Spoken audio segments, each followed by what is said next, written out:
Hey everyone, and welcome back.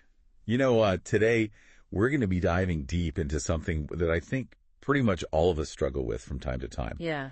And that is financial procrastination. Oh, yeah. I know I'm certainly guilty of this myself. Of course. Just putting off those financial tasks that we know we need to take care of. Mm-hmm. But, for whatever reason, just don't seem to get around to doing. Yeah. So we're really excited to dive deep into this today. Yeah, absolutely. We're going to be looking at an article from Week Plan titled 11 Effective Ways to Overcome Financial Procrastination. I like it. I have to say, even just reading the title of this article, I kind of felt a little bit of a twinge of guilt myself. Sure. But yeah, I think this is something that a lot of people can relate to. It really is. And what's so interesting is that procrastination, especially when it comes to finances, right, it's often not really about laziness. Right. There's this whole psychology behind it. And that's what we're going to kind of unpack in this deep dive. Yeah, I'm really excited to get into the psychology of this. Yeah. Because the article mentions that like a whopping half of the world struggles with procrastination. Wow. Especially when it comes to money matters. It's true. So, it's not just me. No. It's like a global phenomenon. It is a global phenomenon. Pretty much everyone's doing it. Yeah, and one of the key concepts that they highlight in this article is this idea of task aversion. Okay. It's that feeling of like, I hate doing this, that we all get when we're faced with certain tasks, especially those financial ones. Right. For a lot of people, things like balancing a checkbook or planning for retirement, that feels about as appealing as like going to the dentist. Seriously. I'm with you there. But okay, so if it's so common, like why do we do it? Right. What is going on in our brains that makes us put these important tasks off? Well, another really interesting concept that the article explains is this idea of temporal discounting. Temporal discounting. Yeah. Have you ever heard of that? I don't think so. Okay, so it's basically like our brains have this built-in future discount. Yeah. Where the consequences of our inaction today, they seem smaller than the immediate discomfort of actually tackling the task. Oh, I see what you're saying. Yeah. I've never thought about it like that, but that makes a lot of sense. Yeah. So how does that like future discount actually like play out in our financial decisions? Okay, so imagine this. You have a choice between receiving $100 today or $110 in a month. Now, a lot of people would probably choose the immediate $100. Yeah, probably. Even though if they just waited a little bit, they would actually end up with more money. Yeah, that's true. That's temporal discounting at work. Wow. Our brains, they tend to overvalue those immediate rewards and undervalue those future ones, which can lead us to making decisions that aren't really in our best long-term interest. Yeah, that's a real aha moment for me. I never really thought about it like that. Yeah. So knowing all of that, like, how do we actually like break free from this cycle of financial procrastination? Yeah. The article seems to suggest it's not just about willpower, right? Absolutely not. Willpower is important. Okay. But it's only one part of the equation. Right. One of the most effective strategies that they highlight in this article is visualization. Oh, okay. Visualization. Yeah. Now, you might be thinking that this sounds a little woo-woo. A little bit. Yeah. But just hear me out. Okay, I'm all ears. I've always been intrigued by visualization, but I never really thought about it in terms of like financial goals. Well, the idea is to really try to imagine how you're going to feel when you achieve a specific financial goal. Okay. So picture yourself finally hitting that savings target for a down payment on your dream home or paying off that nagging credit card debt. Oh, yeah. Okay, so it's like giving your brain a sneak peek at the reward. Which makes the work leading up to it feel more worthwhile. Right. I like that. So what are some other like practical steps that we can take?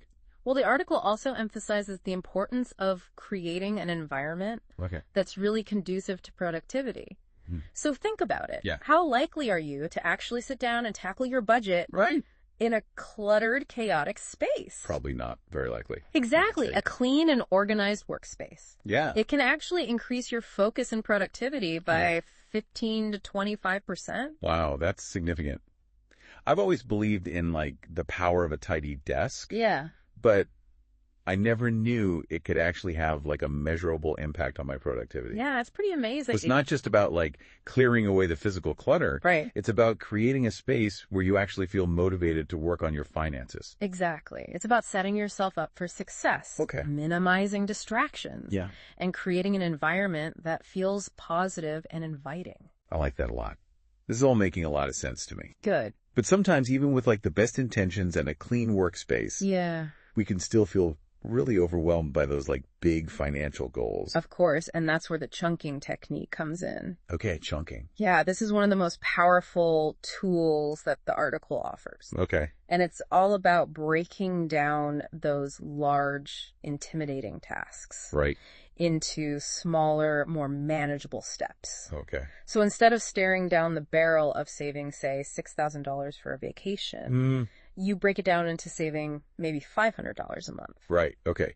I've heard of chunking before. Yeah. But I never really applied it to finances. Yeah, it can be really helpful. So it's like breaking down a marathon. Exactly. Into like smaller, more manageable runs. Right. Suddenly it feels a lot less impossible. Exactly. And the beauty of chunking is that it can be applied to any financial goal, big or small. Oh, okay. Whether you're saving for retirement, paying off debt, right, or simply just trying to stick to a budget. Breaking down those goals into smaller steps can make them feel much more achievable. That makes a lot of sense. So we've got visualization for motivation. Yes. A clean workspace for focus. Chunking for tackling those big goals. Yeah. What about the emotional side of things? Oh, that's important too. The article also mentioned that financial procrastination can sometimes be linked to like deeper mental health issues. Right. That's a really important point. And they highlight that 20 to 25% of adults are chronic procrastinators. Wow. And often this goes hand in hand with mental health challenges. Okay. Things like anxiety or depression. So it's not just about bad habits. It can sometimes be a symptom of something deeper. Exactly. Sometimes it's a sign that there's something else going on. Yeah, that makes sense. So what can someone do if they suspect that their financial procrastination might stem from something more serious? Well, the article really emphasizes the importance of seeking professional help when needed. Right. So if procrastination feels really overwhelming, or you think it might be connected to some underlying mental health issues, talking to a therapist can be incredibly beneficial. Okay. They can really help you identify those root causes and then develop strategies for addressing them. So it's really about understanding that sometimes we need more than just those productivity hacks. Absolutely. We need to address the emotional and psychological factors that are at play as well. It's all connected. Yeah. I think that's a really valuable reminder. It is. For all of us. Yeah. Our mental and financial well-being, they're so closely connected. Right. Addressing one can often have a really positive impact on the other. Yeah, that's powerful. Like, it's not just about crunching numbers and setting budgets. It's about like understanding our relationship with money. Absolutely. And how our emotions can influence our financial decisions. It's a big part of it. Yeah. And speaking of emotions, the article also talks about the importance of self-compassion, especially when we make mistakes. Right. It's so easy to get caught up in the shame and the guilt of past financial missteps. Definitely. But the article encourages us to view these experiences as opportunities for growth. Okay, that's a good point. It's not about like beating ourselves up for past mistakes. Right. Or about learning from them and moving forward. Exactly. But how do we actually do that? Okay. Well, how do we shift from I messed up to what can I learn from this? That's a great question, and the article suggests a few really helpful strategies. Okay. One is to really focus on the present moment. Okay. Rather than dwelling on those past regrets. It's about acknowledging those past mistakes. Right. Understanding what led to them. Yeah. And then just letting them go. It's like that saying, you can't drive forward looking in the rearview mirror. Exactly. So we acknowledge the past. Yeah. Learn from it, and then we shift our focus to the road ahead. That's a great way to put it. So what else can we do to cultivate that self-compassion? Well, another important step is to practice self-forgiveness. Okay, self-forgiveness. We're all human. Right. We all make mistakes. Especially when it comes to finances. Especially when it comes to finances. Yeah. Holding on to guilt and shame. Yeah. That just keeps us stuck in the past. Forgiving ourselves allows us to move forward with a clean slate. Right. And a renewed sense of purpose. That makes a lot of sense. It's about releasing that negative energy. Right. And creating space for positive change. Exactly. Okay, but even with self-compassion, Yeah. we still need a certain amount of like willpower and self-discipline. Absolutely. To overcome those like deeply ingrained procrastination habits, right? You do those financial muscles. Sure. They're essential for long-term success. Right. And the article offers a great strategy for building those muscles. Okay. It's called the 2-minute rule. The 2-minute rule. Okay, I'm intrigued. Tell me more about that. It's very simple, okay, but surprisingly effective. Basically what you do is you commit to working on a task for just 2 minutes. Oh, okay. The idea is that often the hardest part is just getting started. Right. Once you overcome that initial inertia, yeah, you're much more likely to just keep going. Oh, that's brilliant. I can see how that would be so helpful. Yeah. For those moments when you're feeling totally unmotivated. Right. To tackle a financial task. Exactly. Just tell yourself, okay, I'm just going to work on this for 2 minutes. 2 minutes. And then often that's enough to kind of get the ball rolling. That's it. It's like tricking your brain into taking action. I love it. Yeah. So we've talked about the importance of mindset, self-compassion, willpower. Yep. Let's get back to some more of those practical strategies. Sure. Earlier, we touched on the idea of chunking. Yes. Which is breaking down big goals into smaller steps. Right. But how do we actually put that into practice? Okay. Can you give us like a real world example? Absolutely. Yeah. So let's say you're working on a big financial plan. Instead of trying to tackle everything at once, right, the budgeting, the investing, the debt management, you break it down into smaller, more manageable chunks. Okay. So maybe 1 week you focus on creating a budget. Okay. And then the next week you move on to researching investment options. Okay. So on. So it's like creating a roadmap. Exactly. For your financial goals. I love that. Breaking down the journey into like smaller milestones along the way. That's a great way to think about it. It feels so much more manageable than trying to do everything at once. It really does. Yeah. And you know what? The article actually offers another helpful tip for putting chunking into practice. Okay. It's called the 148-hour rule. The 148-hour rule? I've never heard of that. Have you? No, tell me more. Okay, so basically it suggests breaking down tasks into chunks that can be completed in 148th of a day,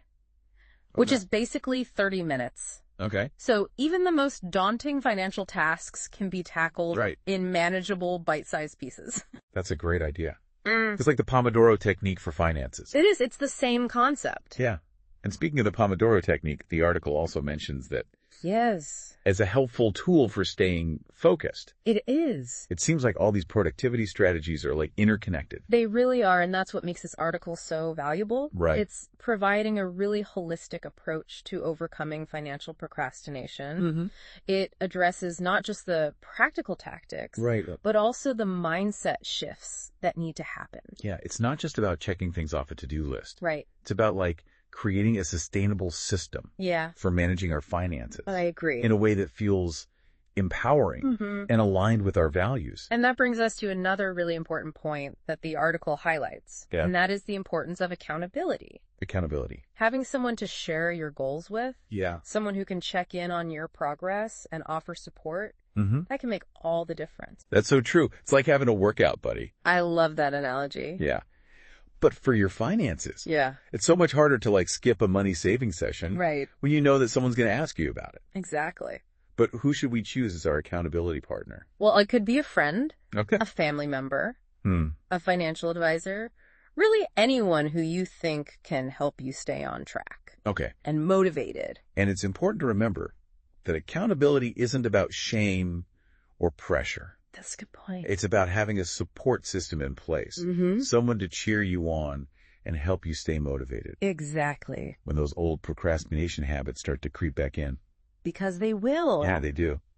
It's about creating like a positive and encouraging environment. Yes. Where you feel comfortable sharing your struggles and celebrating your successes. Yes, that's what it's all about. Yeah.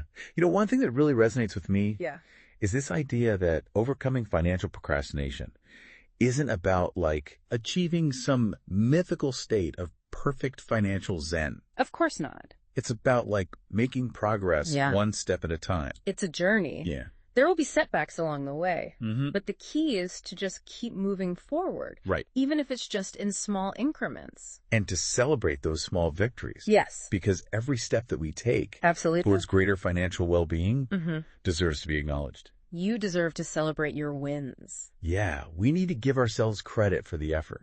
I agree. Even if it doesn't feel like a huge leap forward. Every little bit counts. Yeah. It's about recognizing that every choice we make, right, every dollar we save, every step we take towards our financial goals is a victory. Exactly. Worth celebrating. And as we celebrate those victories, we build momentum, we build confidence and a sense of empowerment that goes way beyond our finances. It's about recognizing that our financial well-being isn't just about numbers and spreadsheets. It's about creating a life of abundance, freedom, and peace of mind. It's about the big picture. Yeah. And that journey begins with taking that first step, no matter how small. As we're wrapping up this deep dive into financial procrastination, it strikes me that we often make things way more complicated than they need to be. Oh, for sure. We get so bogged down in all the details and the jargon and this feeling that we need to have it all figured out before we even start. Yeah, and all that complexity can be totally paralyzing. Right. We start to think that we need to be financial experts or that we need this perfect plan in place before we can even begin. But honestly, none of us have it all figured out. Right. We're all just learning and adapting as we go. That is such a liberating thought. It takes the pressure off, needing to be perfect. Yeah. And it allows us to embrace the messy, imperfect journey of financial growth. I love that. Yeah. And, the beauty of that journey is that we don't have to travel alone. That's true. There's so many resources available to help us along the way. Definitely. Financial advisors, therapists, online communities, even just supportive friends and family members. Right. It's about building a network of support. Yeah. A team of cheerleaders to help us stay motivated, accountable, and inspired on our journey. I love that. To financial well-being. And speaking of inspiration, one of the most inspiring takeaways from this article for me was the emphasis on learning from our past mistakes. Right. It's so easy to get caught up in the shame and the guilt of our past financial procrastination. Definitely. But the article really encourages us to view those experiences as opportunities for growth. It's about shifting our perspective, right? From I messed up to what can I learn from this? That's a great way to put it. Yeah, and that reframing can be so empowering. It is. We all have financial blunders in our past. Yeah. But it's how we choose to respond to those mistakes that determines our future financial success. Absolutely. And the article offers some really great advice on how to do that. Okay. It emphasizes the importance of self-forgiveness and focusing on the present moment rather than dwelling on those past regrets. It's about recognizing that those past mistakes don't define us. Exactly. They're simply like stepping stones. I love that. On our path to financial wisdom. It's all part of the journey. And the article reminds us that financial procrastination, it's not a character flaw. Yeah.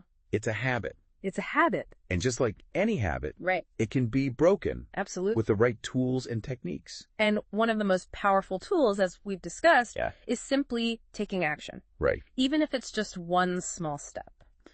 So as we wrap up this deep dive, I want to encourage all of you listening to choose one strategy that really resonated with you today. Yeah. And commit to implementing it this week. One small step. Just one small step. That's all it takes. Could be setting up a budget, scheduling a meeting with a financial advisor. Yeah. Even just decluttering your desk to create a more conducive workspace. Whatever works for you. Yeah. Whatever it is, just take that first step. You got this.